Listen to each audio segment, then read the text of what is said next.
వారి బాహువు వారికి జయమియ్యలేదు. వారు తమ ఖడ్గము చేత దేశమును స్వాధీనపరచుకొనలేదు. వారి బాహువు వారికి జయమియ్యలేదు. నీవు వారిని కటాక్షించినట్లు గనక నీ దక్షిణ హస్తమే, నీ బాహువే, నీ ముఖ కాంతియే వారికి విజయము కలగజేసెను. దేవా, నీవే నా రాజువు, యాకోబునకు పూర్ణ రక్షణ కలగజేసి ఆజ్ఞాపించుము. నీ వలన మా విరోధులను అణచివేయుము. నీ నామం వలనే మా మీదికి లేచువారు మేము. దేవుని స్తోత్రం.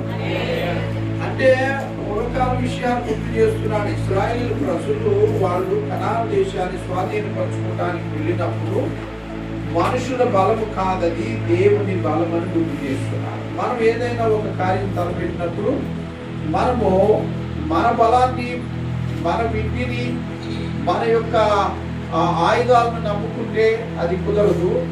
మనం మామూలుగా అట్లా నిలబడి, లేక మనం ప్రార్థించి, మనం విశ్వసించి, మనము ధ్యానించి ఒక పెళ్లి లేక ఒక ఇల్లు కట్టుట, లేకపోతే మనము ఒక బలహీనతను జయించుట, లేకుంటే మనము ఒక కార్యమును సాధించాలి అని అనుకున్నప్పుడు మనం ఏం చెయ్యాలనేది ఈ మాటల వల్ల మనకు అర్థమవుతుంది. మనం వేటిని నమ్ముకోవాలి? వాళ్ళంటే వీటిని నమ్ముకోలేదు. వీటి అంటే బాణం కానీ, లేకపోతే విల్లు కానీ, లేకపోతే ఖడ్గం కానీ వీటిని సూచిస్తూ ఉంటుంది.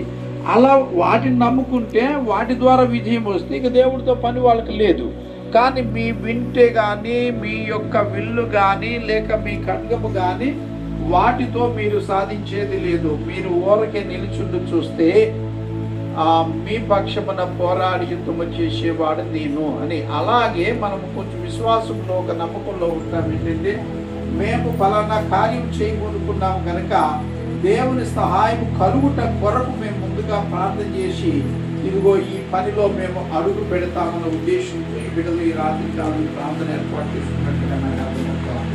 కాబట్టి కార్యము సఫలం చేసే దేవునికి అప్పచెప్పుకోవడం మనకు అవసరము. కాబట్టి కుటుంబ ఆశీర్వాదం కొరకును, చేయబోయే కార్యము సఫలీకృతం అవడం కోసం దేవుని వైపు చూసుకుంటూ ఈ మాట చెప్పేసి నేను ముగిస్తాను. దినమెల్లా మేము దేవుని ఎంతో అతిశయపడుచున్నాము. చూసారా, దినమెల్లా రోజంతా ఏవేవో ఆలోచించకుండా దినమెల్లా మేము దేవుని ఎంతో అతిశయపడుచున్నాము. నీ నామమును బట్టి మేము నిత్యము నీకు కృతజ్ఞతాస్తుతులు చెల్లించుచున్నాము. దేవునికి మహిమ కలుగును గాక. దేవునికి మహిమ కలుగును గాక. అయితే 20వ వచనంలో ఇది ఒక మాట నేను ముగిస్తాను. మా దేవుని నామము మేము మరచి ఉన్న ఎడల, అన్య దేవతల తట్టు మా చేతులు చాపి ఉన్న ఎడల, హృదయ రహస్యములు ఎరిగిన దేవుడు ఆ సంగతి పరిశోధింపగమానునా అని మనం ఆత్మ పరిశీలన చేసుకుని భక్తి చేయాల్సి ఉంటుంది. మరలా చెప్తున్నా, మా దేవుని నామమును మేము మరచి ఉన్న ఎడల. కొంతకాలానికి దేవుని నామం మర్చిపోతూ ఉంటారు. అదే కనుక జరిగితే ఆ హృదయ రహస్యములు ఎరిగిన దేవుడు ఆ సంగతి పరిశోధింపకమానున. అంటే హృదయ రహస్యాలు దేవుని వశం.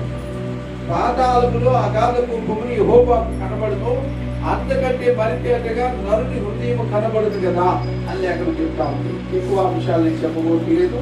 ఈ లక్ష్యంతో వీళ్ళు ప్రాంతం ఏర్పాటు చేసుకున్నారు. ఆ లక్ష్యాన్ని దేవుడు నెరవేర్చినట్టును ఈ కుటుంబానికి మరి జరగబోయేటువంటి కార్య విషయంలో, వివాహ కార్య విషయంలో, మరి అన్ని విషయాల్లో దేవుడు ఆయన కృపను చూపి మరి మొదటి బిడ్డ మరి రాజేష్కు చక్కగా వివాహం జరిగింది. ఒక మరి ఆడబిడ్డ కలిగించడం జరిగింది. రెండో విషయంలో మరి ఆ కార్యం తలపెట్టారు. దాని గురించి ముందుగా ప్రార్థన పెట్టాలని వారు ఆశించి ఇది జరిగిస్తున్నారు. కాబట్టి దేవుడు వారి యొక్క ప్రయత్నాన్ని వాళ్ళకి చేసి వారి బిడ్డలందరినీ ఆశీర్వించును కాక, వారి కుటుంబాన్ని దీవించును కాక, కుటుంబాన్ని అందరినీ దీవించును కాక, మిమ్మల్ని అందరినీ దీవించును కాక. ఆలస్యమైన నన్ను ఏం అనుకోకుండా ఉన్నట్టుగా దేవుడి హృదయాలను భద్రపరిచి కాపాడును కాక. అందరికీ వందనాలు.